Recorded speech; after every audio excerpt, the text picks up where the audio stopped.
Planning an event and wondering how you can give your attendees the best experience possible?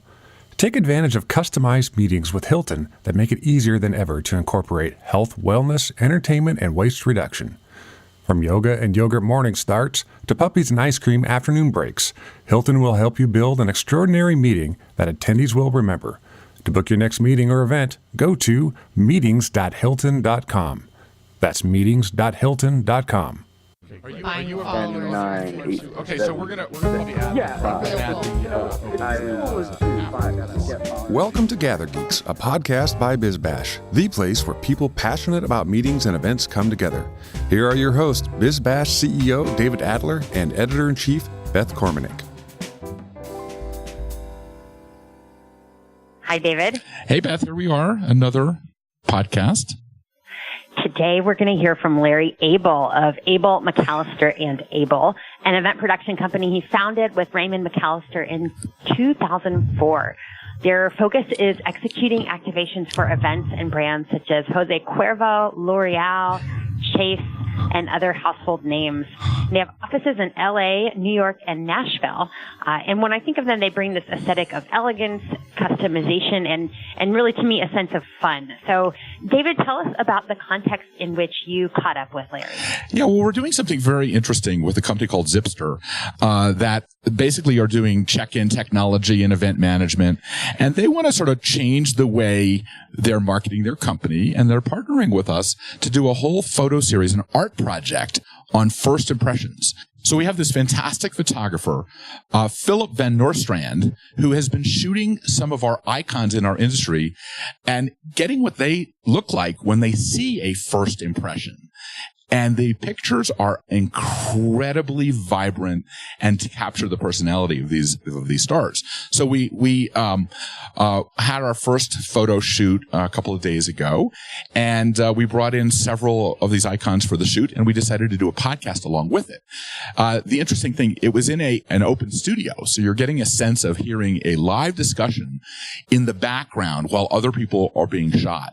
So it's kind of an interesting effect. So the quality of the audio is not as perfect as we would like, but it does give you sort of the realness and the authenticity. So for our listeners, when you hear references to first impressions, that's the context in which it comes up. I also want to note, for event designers, this will be a really valuable conversation because Larry talks about the back and forth between the brand client and the designer. So it's what questions do you ask? How do you prepare for meetings? How do you communicate? And for people on the client side of the equation, take note here. It's about how to be prepared when you have that conversation when you want to have an event. So I think those are some of the key points to listen for that you get into in the interview. I want to know, Larry, what do you love about this industry? That it's a different job every day. Every day I wake up, there's a new project. It never gets boring. The clients come to us with challenges. They come to us looking for solutions and want to wow people. And I just love it because I'm a creative and I get bored easily. And if I do the same repetitive thing over and over, I just can't stand it. So every day I wake up, I'm challenged. So how do you describe what you do to your mother and your kids? What? How do you describe what you do to your mother and your kids?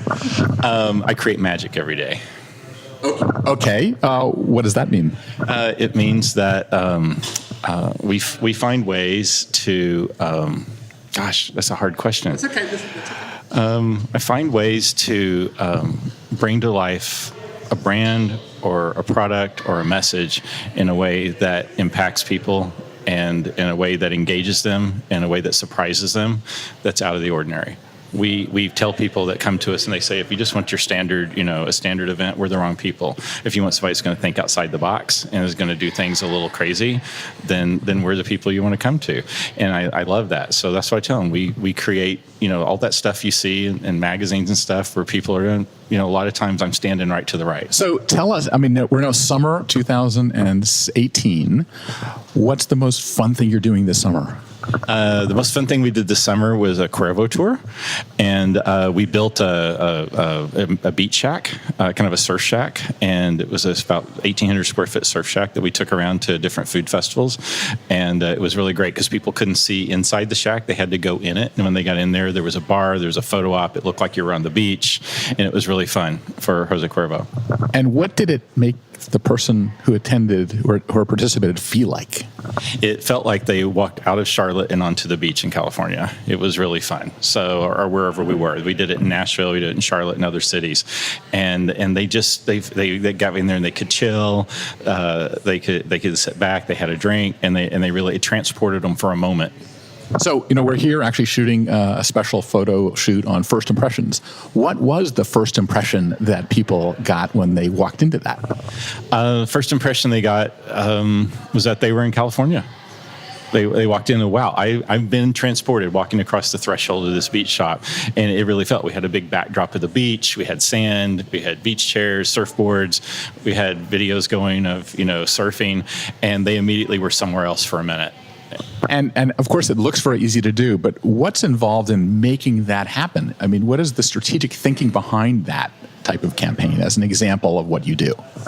Well, first of all, we had to think about, the environment that we were in, where we were going to be, what was around us. We were in a sea of tents and food booths and stuff like that. So we wanted to break out of the clutter. So a lot of times when you're walking down and you can look into each tent as you go along the way, you can see what's going to be in there and make a decision. So we chose to put our barrier right at the front. We built that shack, and all you saw was this big surf shack. So we immediately created a sense of mystery. And you had to step up on the stairs, and you had to stand there for a minute, and then you said, what's in here? And they said, oh, come on in to our surf shack on the beach.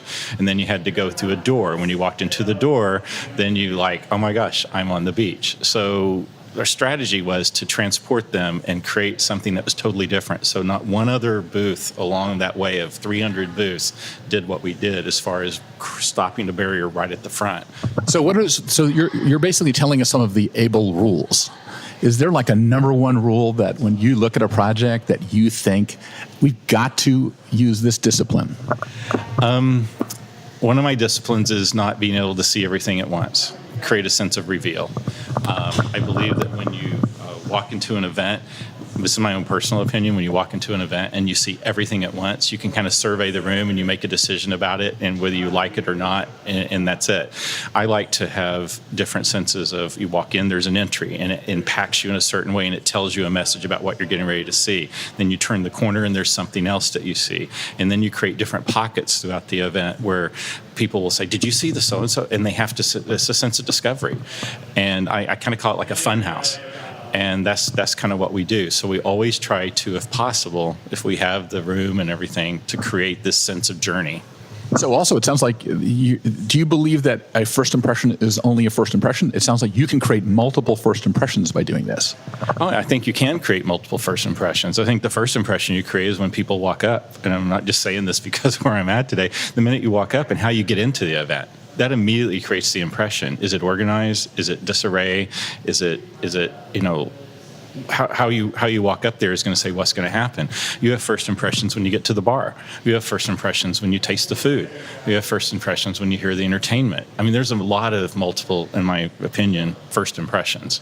And what is the downside of the first impression? Are people making snap judgments? I mean, I don't want my mother sitting there looking at me saying, you shouldn't do it this way, you should do it that way. I mean, are you dealing with the negative side of first impressions? I guess you could. There's some negatives. There's some negative sides of first impressions, and those can come from not being organized, not being prepared, not having thought out and planned well, so that people, long lines at a bar.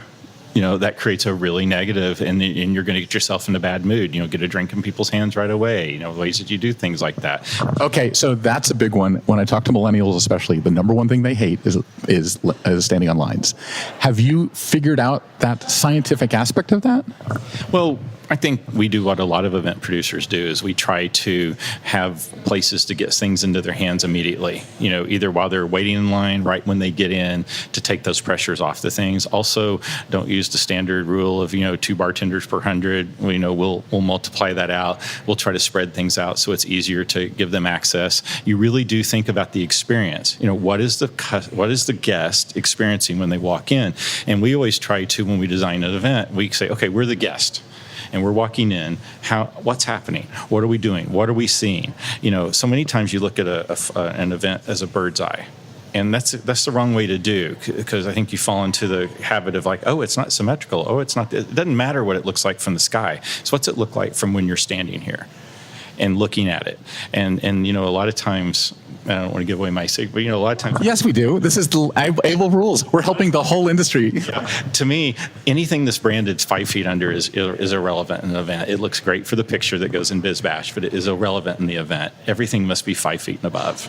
You make the impact up here. You don't make the impact. He's holding his arms up in the sky, by the way, people who are listening to this. And this is an Abel rule. This is a really good point. You fill the room. What do you see? I've got to see bodies. I'm not going to see anything that's under, your chest. And that's an Abel rule. Yeah. What about, when do you think an event really starts in the mind of somebody that has the anticipation of wanting to go to an event? I think it starts when you get the invitation. Because what am I going to do? What are you telling me is going to happen? Where is it going to be? When is it? Does it fit within my schedule? All of a sudden, then I get it on my calendar. Is it some? Think about it. How many events do you get invited to that you go, I don't think I'm going to go? Well, what are the Abel rules around the invitation? All your secrets. I don't want to give away all my secrets. Come on. It's little teasers, I think, and that's not rocket science we all do it, creating the nice teaser about what they're going to see. Don't give away the whole thing, but what is that teaser?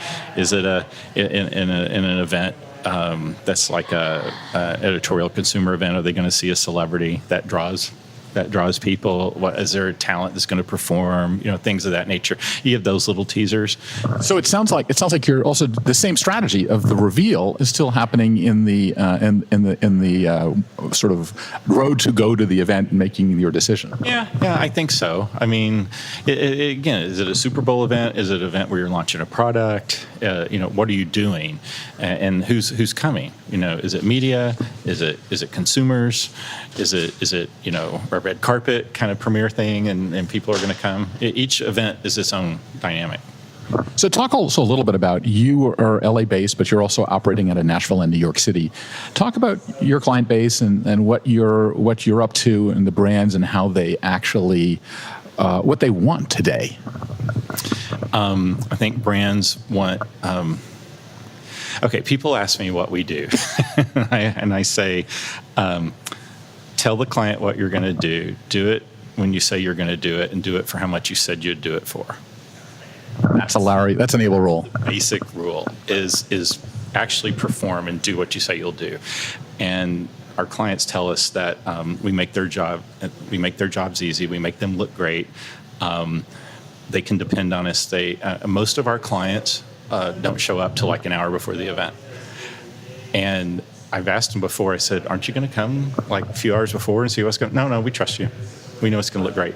And you build that trust with your clients that you're looking out for their brand even more than they are. And you're going to make this thing, you become the brand manager for that client or that brand for that day. And you take on that role. And when you do that, you build the trust. Is there any advice that you would give brand managers about actually coming to these events? Yes, they trust you, but do they get a feeling for what's going on if they're participating more? I think they do. We try to be very collaborative with the people that we work for. We want to understand the brand. We want to understand what they want. We want to understand what the message is that they want the client or the guest of the party to leave with. When you leave this event, what do you want them to take away with them mentally, physically, whatever. And we really engage them in that. Then we come back to them with a creative way to do that they may not have thought about. And once we get their buy-in, and we do a lot of visuals. We're really strong on renderings and building out the visual, because I think the mistake that some people make is they'll say something. I might tell you a visual and I might describe something to you. Well, in my head, I'm picturing it one way, and in your mind, you're picturing it another. And then when we get there, all of a sudden, maybe what you were thinking wasn't what I was thinking. But when I draw it out for you, and we do very detailed 3D drawings and very detailed exactly what you're going to get, and you can hold it up to when you walk in and it looks like a mirror image, there's no surprise. So the brand that we're working with has seen what our vision is. They've seen it tangibly. They now understand it. It gives them a chance to react to it, or it gives them a chance to buy into it. And then when they walk in, it's not what was in their head, it's what was here on the paper. You know what's interesting about that? I've been getting involved in education, and a lot of times now education is all about object-based learning, because people have to see it, and then they have to discover it, and then they have to analyze it, and then they have to feed back and figure out what they like. What happens when you do show a client? I mean, do they have the ability to be analytical about what you're doing and make changes, or are they pretty much trusting the look and feel and the strategy to you? Sometimes we'd miss it. Sometimes we'll come in, they say, nah, that's not what I was thinking, but it gives them something to react to. And they can either mark it up or say, I wasn't thinking this, I was thinking that. It's a really great tool because it gives you that baseline to work from. So we're talking about first impressions. What is the first impression when you present the idea to the client? I mean, that must be a moment that is terrifying in one way, but exhilarating in another. It is kind of fun, because 9 times out of 10, they will go, oh my gosh, that's great. I really, really love this. I didn't think about doing it that way. Oh, I really love how you captured this. So that's always, it's really fun. Is there a rule of thumb in how you do a mind meld with a client? I mean, how long does it take to be in there, to understand that product so well? Well, my background is I used to be a brand manager at Mars Incorporated, so I come from the brand side, and I come from where my client sat. So I'm already kind of in that mindset a little bit. So the first thing I ask them the minute we get on the phone is, do you have your brand guidelines? Do you have your book? Do you have your things that tell me your brand non-negotiables? I get into it and I research it. I get online and I see, what does their online presence look like? What are other events that they have done? So by the time I get to them the first time, I've already done all that research. So I start asking them questions. Say, well, I saw that you did this and this. Did you like how that came? And did you really think that was a great way to do this? And you could have done that. So that's kind of, and it starts to build that relationship, because they understand that what you're talking about is you get it. And I think the biggest thing to understand when you're dealing with these brands, especially with an event, is brands are not going out and doing and investing in these events because they want to have fun party. It's a strategic messaging process that they're trying to get their brand out there, and they're trying to get people aware of it, and they're trying to get impressions, and they're trying to get media about it. And I understand that, because I used to sit in those management team meetings as I was fighting for dollars to sponsor the Emmys, when the guy over here in research and development wanted to develop a new chocolate. And he was saying, well, I can generate this much income if I can have those funds that he wants for the Emmys over here. And I'm saying, yeah, but I can generate this much media impressions, which is this much value in media. But if I don't achieve that, then they're not going to give me those dollars again. So I've been there, and I understand what these guys are trying to do, and I help them with that goal. So we don't get caught up in as much the design, and is it pretty, and is it fun? Is it strategic? Is it on brand? Is it going to deliver what you need to your boss? When's the big event? Hilton is here for planners with their exclusive customized meetings. Become a wow maker and save time by letting Hilton help you present an extraordinary event, one that leads to memorable and meaningful connections. Visit meetings.hilton.com and let Hilton help you. But media is no longer media anymore. So it sounds like the reason that the event industry is blossomed is because of the ability to leverage these messages to reach thousands of people instead of hundreds of people. Well, I mean, media can be general. It's social.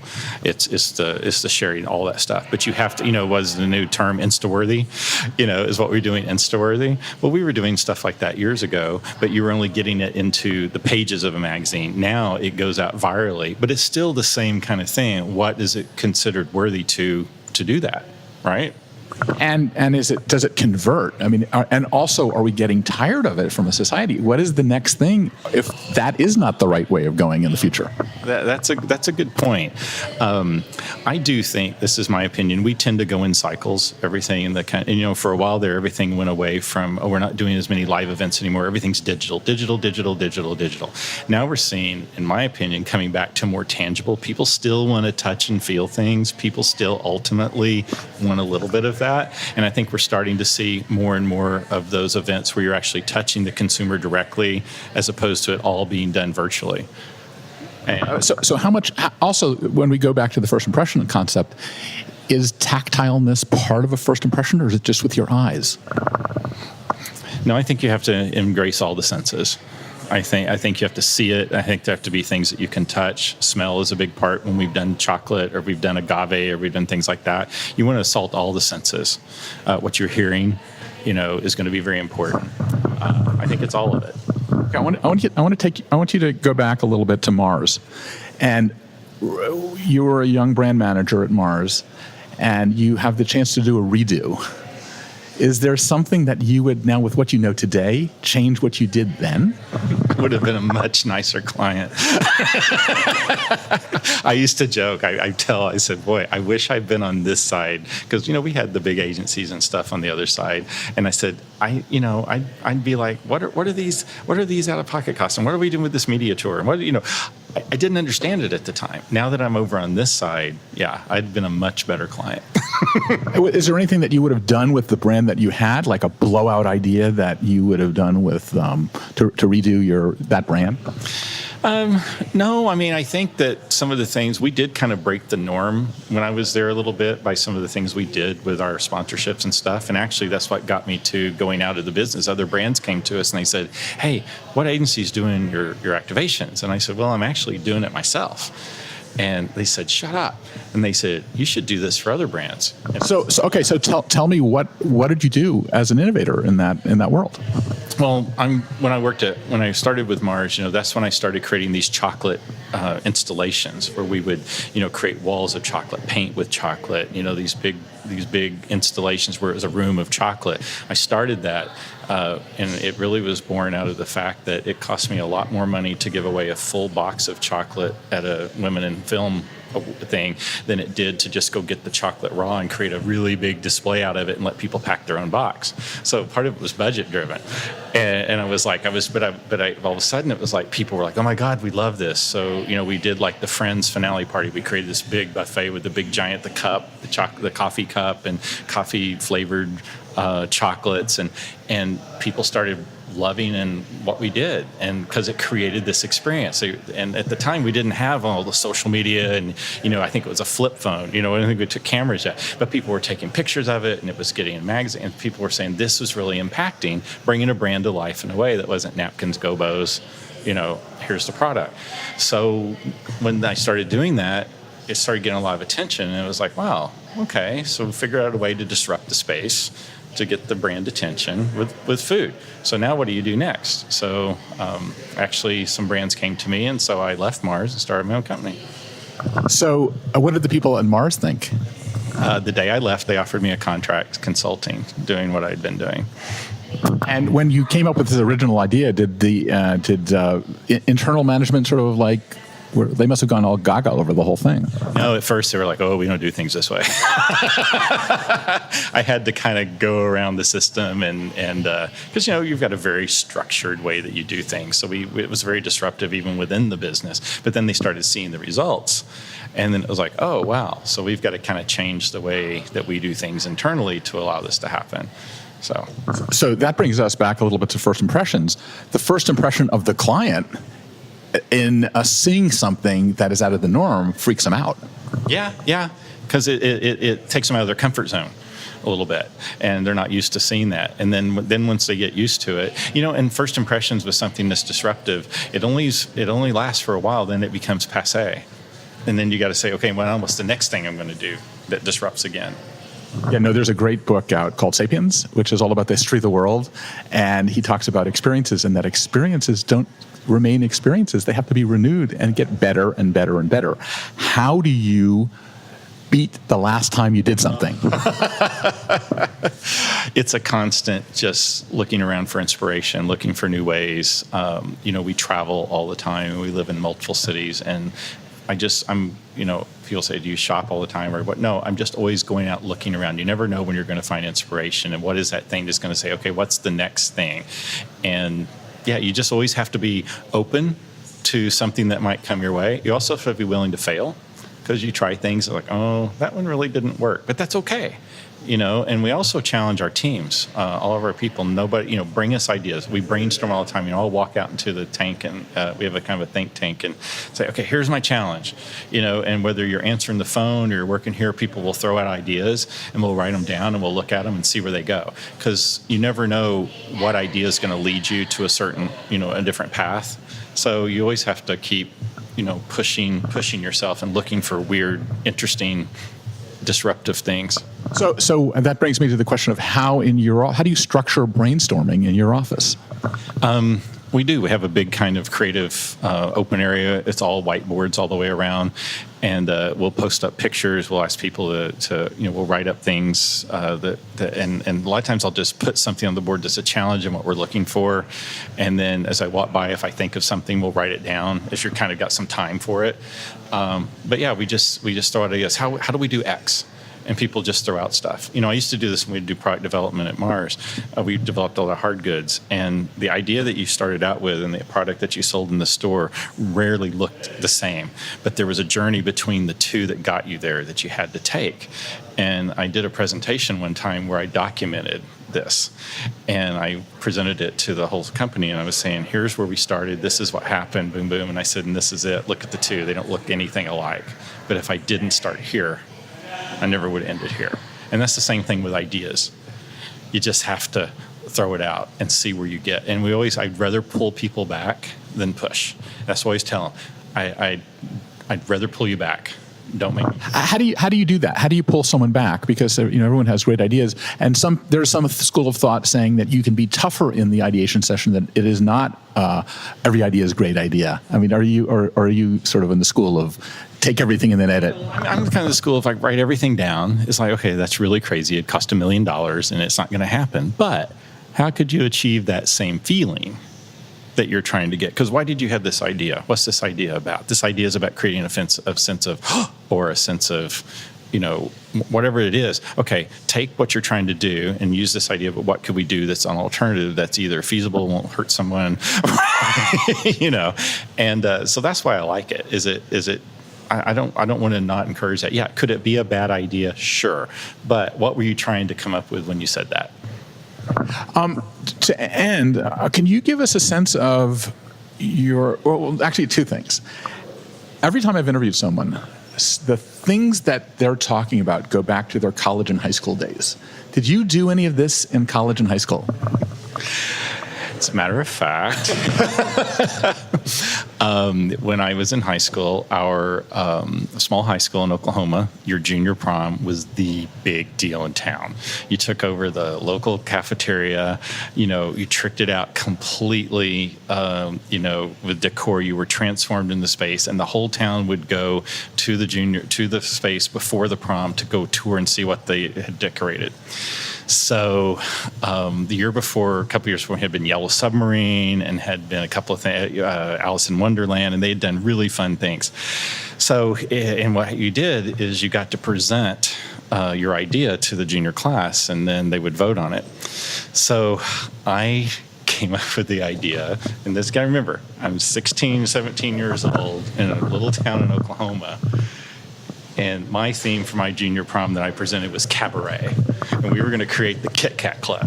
And you were going to walk through two legs of Liza Minnelli, go through the door, and when you got in there, and there was a living tableau with the band playing and impersonators singing like Liza and the whole thing. At first, people were like, what? And long story short, they voted on my thing, and I was in charge of it.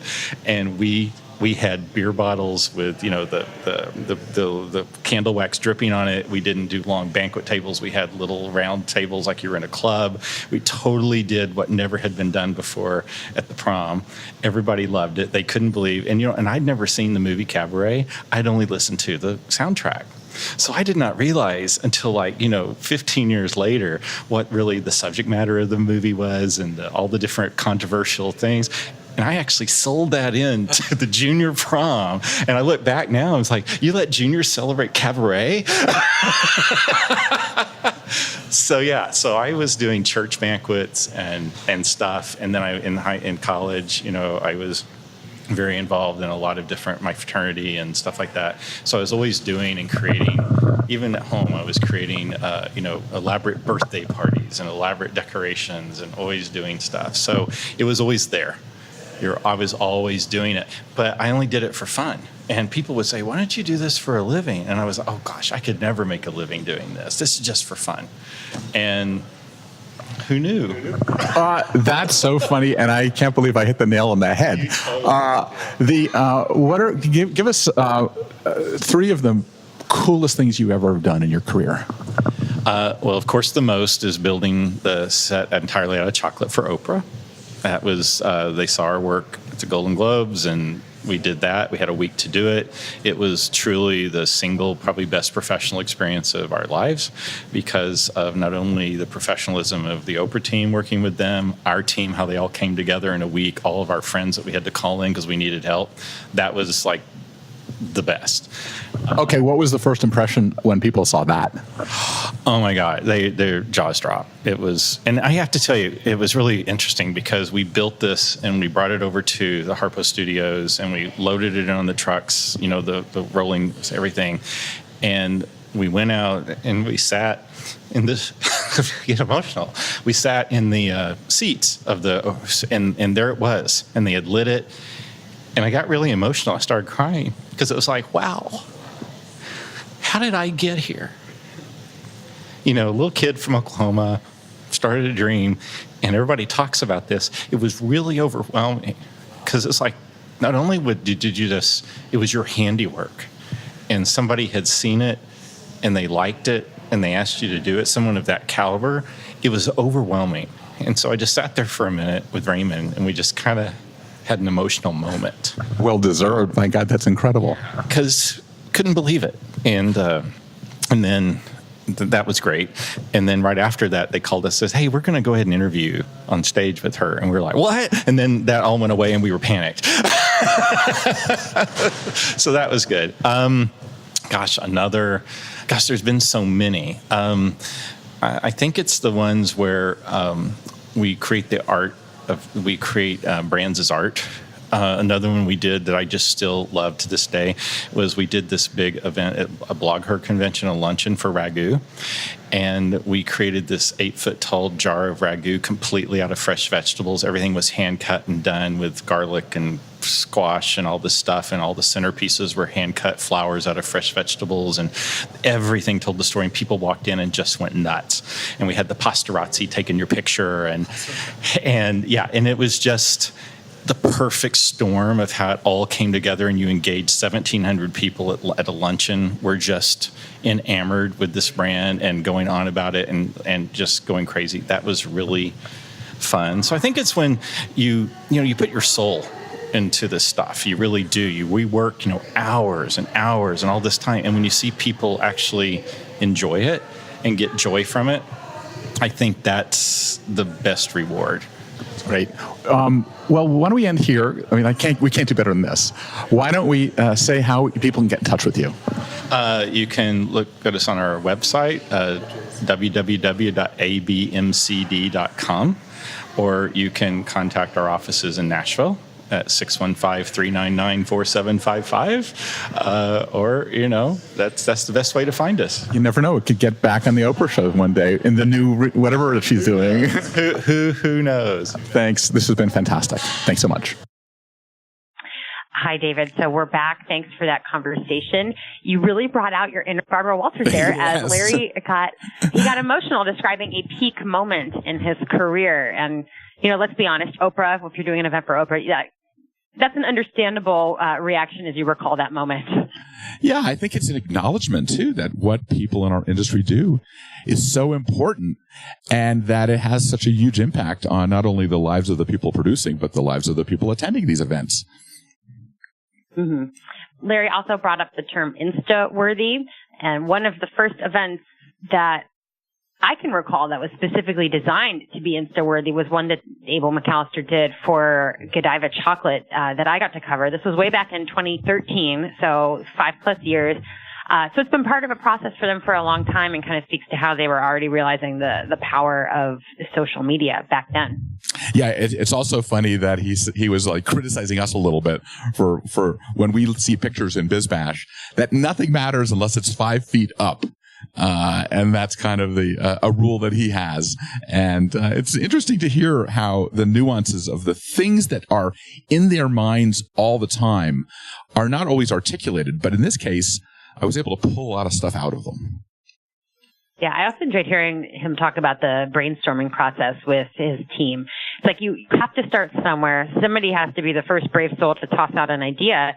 And from there, you can bring in, okay, what about this and this, or we could do that. And it just, the conversation has to start somewhere. And that was a great point. And then you bring in your outside influences or what you're inspired by, your travels or what you're seeing in the culture. And for some people who can get stuck in a rut, it's good to hear how other people approach that, I think. Yeah, this was a great conversation. I could have talked all day with him, but we had so many others to do as well. So Beth, what's going on at BizBash? This is our last podcast before BizBash Live Los Angeles. So that means for all you listeners out there, you still have time to register for the event and see us in person on July 18th at the California Market Center. We have such an interesting and diverse lineup of speakers. We're going to have this full and lively exhibit hall. I'm going to learn a lot. I know you will learn a lot. So come learn with us, everyone. So pull out your phones, your laptop, go to bizbash.com/ExpoLA. And we'll look forward to seeing people there. That's fantastic. So as we end, I want to thank our producer, Dave Nelson, Claire Hoffman, our editor who helps put everything together, Rebecca Pappas, who gets it out over the wire, and everyone else involved in making Gather Geeks a labor of love for all of us. So thank you, Beth. And I guess what do we say now? Gather on. Gather on. Thanks for listening to today's episode. If you like what you're hearing, be sure to subscribe to the podcast on iTunes or your favorite podcast app. We can be found on iTunes, Stitcher, SoundCloud, Player FM, Google Play, and Pocket Cast. Be sure to leave us a rating and review. It helps others discover the Gather Geeks podcast. We'd also love to hear from you.